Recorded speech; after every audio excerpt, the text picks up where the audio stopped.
The truth about progress. The first 3 months are usually the best parts of starting an exercise program because if you're previously sedentary, you will see the most rapid and predictable progress. Then something unexpected happens. The pace of progress begins to slow down to the point where it doesn't look like anything is happening. You are still making progress, but over such a protracted time period that you can't see it.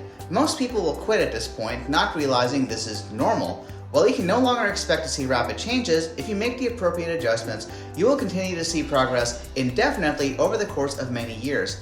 Let's discuss a few strategies to get you unstuck. 1. Training more frequently.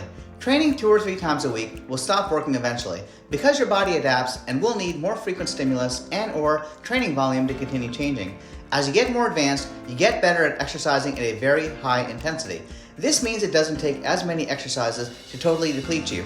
You are able to apply a very focused effort on just a few carefully selected exercises. Exercises done beyond that point produce diminishing returns and are best saved for a separate training session. For example, a training split I commonly suggest is doing heavy compound movements like bench press, deadlifts, squats, and overhead presses on Monday, Wednesday, and Friday, and isolation exercises like biceps, triceps, abs, calves, and glutes on Tuesday and Thursday. This allows training volume to be spread out and for more productive work each session. If you have the option of spreading out your training volume, you should spread out your training volume. That's generally going to be more effective than trying to tack on extra training volume towards the end of an already tiring workout. 2. Expect ups and downs in performance. After a period of making incremental improvements pretty much every workout, you'll notice that performance will begin to fluctuate. You'll have days or even whole weeks when you'll perform like absolute dog shit. This is when people get very neurotic about trying to figure out what the problem is. Did I not sleep enough? Is it because I didn't eat before I got here? Is it because I'm stressed? Is it because I'm still hungover? If you're training hard enough, even if you're doing everything right, fatigue will still accumulate over time, and there will be periods when a critical threshold is reached and performance will decline. This is also affected by psychological stress, nutrition, and sleep, some of which you may not be able to control. That's okay. Show up and do what you can, because you are always better off training than not training. This is when you need to listen to your body and back off the intensity as necessary. This may mean doing less reps and sets with the same load or using a lighter load. Sometimes this means taking a day off. 3. Work on your weak points. You can't expect to continue to make linear progress on everything all the time. There will be periods where you will need to narrow your focus to get better at something that you are lagging behind on. Sometimes you will need to take a hit on certain exercises in order to fix a problem area.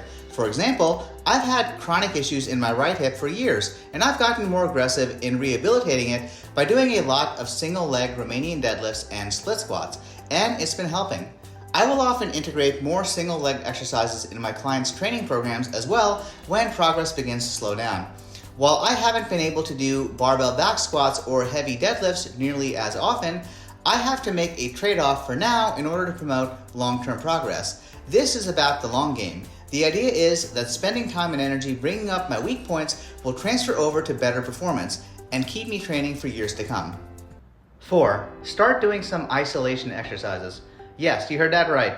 Now is the time to expose your body to different kinds of stimulus, and throwing in biceps, triceps, abs, calves, and booty is probably going to help you get just a little bit better. The more muscle mass you carry, the more you will have available to recruit and apply to bigger muscles. In addition, if you've been doing nothing but big compound movements so far and have gotten good at them, the stress on your joints and systemic fatigue tends to accumulate faster than recovery capacity. So one way to add extra training volume without overtaxing the joints and allowing for fatigue to subside is by throwing in isolation exercises, which tend to involve lighter loads and aren't nearly as fatiguing. 5. Ramp up the cardio. In order to train harder, it helps to have a good work capacity. Part of that gets developed through strength training, but you'll get a different set of adaptations by doing more cardio that will carry over to you being able to do more work during your strength workouts. Additionally, this is something that you should be developing separately anyway because of its positive effects on cardiovascular health. I generally recommend at least 30 minutes of steady state cardio at a mild to moderate intensity on a daily basis, which can be in the form of walking, biking, rowing, or running. So hopefully all that helps. Keep in mind that this is about the long game. You can't expect steady progress indefinitely. You'll experience ups and downs in performance, in how your body looks, and in motivation levels. You'll occasionally get sick and injured. Life circumstances may not always allow you to recover fully between workouts, and you'll sometimes need to back off the intensity. That's okay. Don't associate fluctuations in performance with failure. Establishing a lifelong habit should be the main goal.